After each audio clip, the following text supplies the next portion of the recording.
मेरे पास थी टाटा नेक्सॉन जिसे मैंने लगभग 1 साल के आसपास यूज़ किया था। आज मैं आपको बताने वाला हूँ कि 1 साल के अंदर मुझे गाड़ी में क्या-क्या तो अच्छा लगा और क्या-क्या खराब लगा।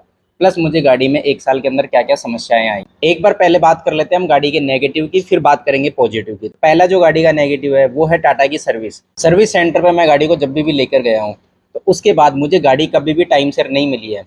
जैसे कि मुझे टाइम पे बताया गया था कि 5 बजे तक गाड़ी मिल जाएगी, लेकिन मुझे 5 बजे तक गाड़ी सर्विस होकर नहीं मिली है। दूसरी सर्विस में जो खराब चीज़ थी वो थी वॉशिंग।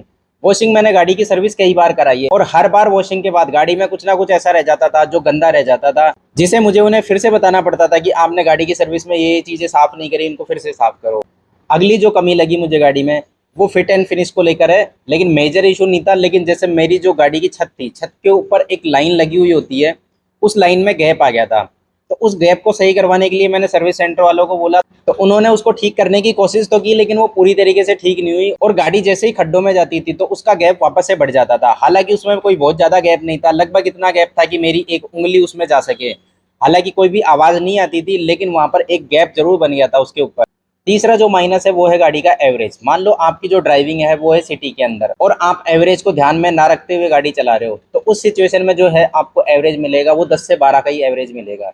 और चौथा जो माइनस है वो है गाड़ी की परफॉर्मेंस। अगर आप इसको इकोनॉमी मोड के अंदर गाड़ी को चलाओगे तो आपको जो परफॉर्मेंस है उतनी बेहतर नहीं मिलेगी जितनी बेहतर सिटी मोड में या स्पोर्ट्स मोड में मिलती है। अगला जो माइनस है वो है इस गाड़ी की लाइटिंग। मान लो आप सिटी के अंदर गाड़ी को ड्राइव कर रहे हो और ऐसे रास्तों पर ड्राइव कर रहे हो जहां पर रोड लाइट नहीं है और सामने से कोई गाड़ी आ रही है, तो फिर आपको सामने की बहुत कम चीजें दिखाई देगी। अगली जो कमी है वो है इस गाड़ी का ए पिलर। अगर आप गाड़ी को चलाते चलाते राइट साइड में घुमाओगे तो आपको कई बार ऐसा होता है कि बहुत सारी चीज़ें दिखाई नहीं देती है। कोई पर्सन खड़ा है वहाँ पर, कोई गाड़ी आ रही है, तो बहुत सारी चीज़ें कई बार ऐसा होता है, एक तरीके का ब्लाइंड स्पॉट बन जाता है कि आपको कुछ समझ में ही नहीं आता कि कुछ है कि नहीं है। हालांकि थोड़ा सा आगे पीछे करके इसको देखा जा सकता है, लेकिन मैंने कई बार अनुभव किया है कि जो बहुत ज़्यादा छोटे रास्ते होते हैं वहाँ पर राइट साइड में घुमाने पर बहुत ही ज़्यादा समस्या आती है। एक और जो कमी मुझे लगी वो लगी इसके इंटीरियर में। इंटीरियर देखने में तो बहुत सुंदर है, लेकिन जैसे मेरे पास थी ब्लैक रंग के अंदर गाड़ी, अब उसका जो इंटीरियर है वो भी ब्लैक था, तो उसमें बहुत सारी जगह ऐसी थी जहाँ पर ब्लैक पियानो फिनिश दे रखी थी। तो जैसे मान लो मुझे एसी कम ज्यादा करना होता था, तो जहाँ पर एसी कम ज्यादा करना होता था वहां पर क्या है, नखुन लग लग के स्क्रैच हो गए थे। और भी गाड़ी के अंदर बहुत सारी जगह ऐसी थी जहाँ पर स्क्रैच हो गए थे और वो देखने में बिल्कुल भी अच्छे नहीं लगते थे। ये सारे थे नेगेटिव पॉइंट। अब बात कर लेते हैं कुछ पॉजिटिव पॉइंट की भी। गाड़ी के अंदर मुझे जो सबसे अच्छा लगा वो लगा इसका म्यूजिक सिस्टम। इसका म्यूजिक सिस्टम इतना शानदार है कि मन करता था गाने सुने जाओ सुने जाओ सुने जाओ, बंद करने का मन ही नहीं करता था। अगला जो मुझे इस गाड़ी का पॉजिटिव लगा वो लगा इसका कंफर्टनेस। मैंने इस गाड़ी को एक दिन में 300 साढ़े 300 किलोमीटर तक चलाया है और इतना चलाने के बाद भी मैं थका नहीं था। और अगला जो इसका पॉजिटिव लगा मुझे वो लगा इसका एवरेज। अब एवरेज इसका माइनस भी है और इसका प्लस भी है। अब देखो, अगर आप एवरेज को ध्यान में रख के इस गाड़ी को चलाओगे ना तो आपको ये गाड़ी एवरेज भी अच्छा दे देगी। मैंने इस गाड़ी से हाईवे के ऊपर 25 से लेके 27 तक का एवरेज निकाला हुआ है और सिटी के अंदर मैंने इसका 15 से लेके 17 तक का एवरेज निकाला हुआ है। तो 15 से 17 का सिटी के अंदर और हाईवे के अंदर 25 से लेके 27 तक का एवरेज मुझे बहुत अच्छा लगा।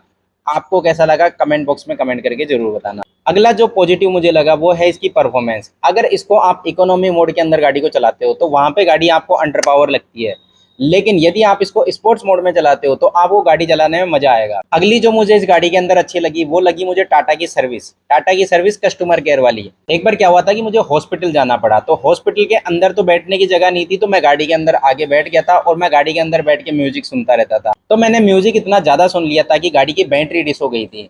तो उसके बाद मैं स्टार्ट भी कर रहा था तो गाड़ी स्टार्ट नहीं हो रही, तो इसके लिए मैंने टाटा के सर्विस सेंटर में कॉल मिलाया और लगभग आधे से 1 घंटे के अंदर वो लोग आ गए और गाड़ी को चालू करके चले गए और इतना बोल कर गए कि सर एक बार जो है आप अपनी गाड़ी की बैटरी को सर्विस सेंटर में चेक करवा लेना। और सर्विस में मुझे एक चीज़ और अच्छी लगी थी कि मान लो आपकी गाड़ी की सर्विस अगले महीने आने वाली है, तो ये लोग आपको 1 महीने पहले से याद दिलाने लग जाएंगे कि सर आपकी गाड़ी की सर्विस आने वाली है, आप चाहो तो हम आपकी गाड़ी को लेने आ जाएंगे और वापस छोड़कर भी चले जाएंगे और ये फ्री ऑफ कॉस्ट रहेगा, इसका कोई चार्ज नहीं रहेगा। इससे क्या है कि आप भूलोगे नहीं कि आपको अपनी गाड़ी की सर्विस करवानी है। एक और जो शानदार चीज लगी मुझे वो लगा इसका ग्राउंड क्लियरेंस। वो मेरे किस तरीके से काम में आया कि एक बार मैं कहीं से आ रहा था, तो आते वक्त क्या है कि वो रास्ता बंद कर रखा था किसी प्रोग्राम की तैयारी की वजह से, तो मुझे या तो गाड़ी को बैक लेके जाना पड़ता, घूम फिर के आना पड़ता, जिसका मैं रास्ता नहीं जानता था, और दूसरा ऑप्शन मेरे पास ये था कि मैं गाड़ी को रोड पर से कुदाकर साइड से लेके जाऊं। लेकिन समस्या ये थी कि बारिश के पानी की वजह से रोड के साइड की मिट्टी बहुत ज्यादा कट गई थी नॉर्मल कोई भी गाड़ी वहां से उतरती तो वो जरूर टच हो जाती, लेकिन इस गाड़ी का ग्राउंड क्लियरेंस अच्छा है, इसकी वजह से ये गाड़ी वहां से आराम से निकल गई। अगला जो पॉइंट है वो है इसकी स्टेबिलिटी। गाड़ी को मैंने हाईवे के ऊपर काफी स्पीड से भगाया है और इसका इतना ज्यादा ग्राउंड क्लियरेंस होने के बाद भी ये गाड़ी बिल्कुल रोड पे चिपक के चलती है। मतलब गाड़ी को 100-150 की स्पीड में चलाने के बाद भी मुझे ऐसा नहीं लगा कि गाड़ी कंट्रोल से बाहर है। एक चीज मुझे जो और अच्छी लगी वो लगा इसका ड्राइविंग एक्सपीरियंस।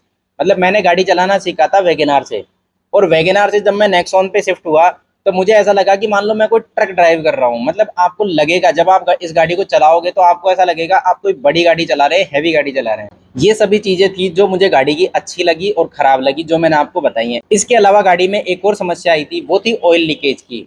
उसका मुझे पहले से पता नहीं था, लेकिन जब गाड़ी को मैंने बेचने की कोशिश करी तो जो लोग चेक करने वाले थे उन्होंने मुझे बताया कि इसका ऑयल लीकेज है। तो मैंने उसको सही नहीं करवाया था, क्योंकि मैं गाड़ी को वैसे ही बेचने वाला था। ये था मेरा अनुभव इस गाड़ी को 1 साल यूज में लेने के बाद। इसमें काफी सारी अच्छी चीजें भी थी, काफी सारी खराब चीजें भी थी।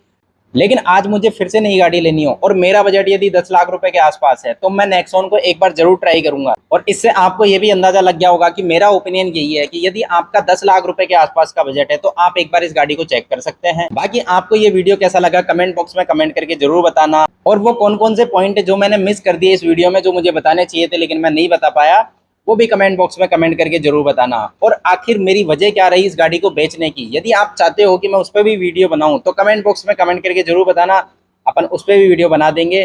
फिर मिलते हैं किसी और वीडियो में, तब तक के लिए गुड बाय।